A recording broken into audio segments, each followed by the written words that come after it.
As Work described it, the Navy was relatively confident it could sink the Oscars and surface ships before they could launch their missiles. They were far less confident about their ability to take out the Tu-22 MS before they could get into launch position. The Tomcats, under outer air battle, would try to kill the Archers, the Backfires, before they could shoot and attempt to eliminate any cruise missiles that they launched.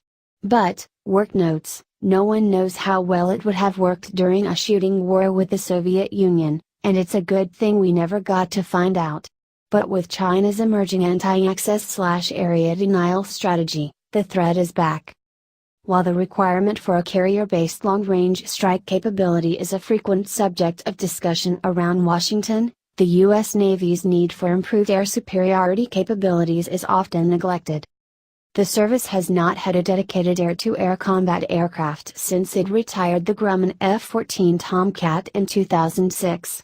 But even the Tomcat was adapted into a strike aircraft during its last years in service after the Soviet threat evaporated.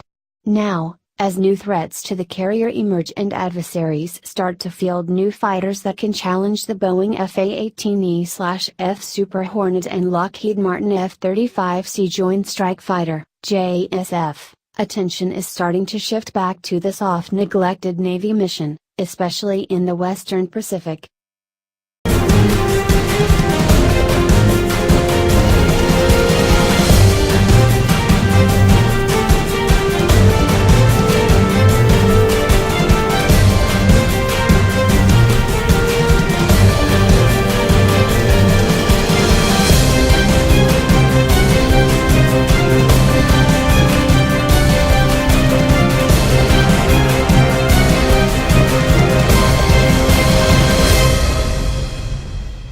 Another type of new aircraft required is an air superiority fighter, states a recent Hudson Institute report titled Sharpening the Spear, the Carrier, the Joint Force, Anti-End Conflict, which is written by the national interest contributors Seth Cropsey, Brian McGraw and Timothy A. Walton.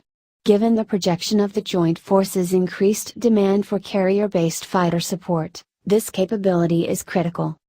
The report notes that both the Super Hornet and the F-35C are severely challenged by new enemy fifth-generation fighter aircraft such as the Russian-built Sukhoi T-50 PAK-FA and Chengdu J-20. Indeed, certain current adversary aircraft like the Russian Su-30SM, Su-35S and the Chinese J-11D and J-15 pose a serious threat to the Super Hornet fleet. It's a view that's shared by many industry officials, U.S. Navy, U.S. Air Force and even U.S. Marine Corps aviators.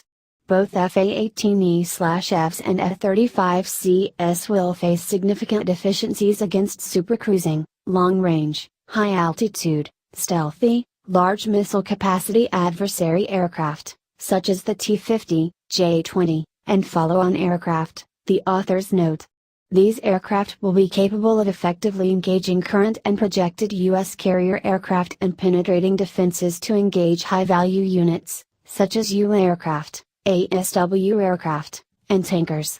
Already, the F/A-18E/F faces a severe speed disadvantage against Chinese J-11 aircraft, which can fire longer-range missiles and a higher kinematic advantage outside of the range of US AIM-120 missiles.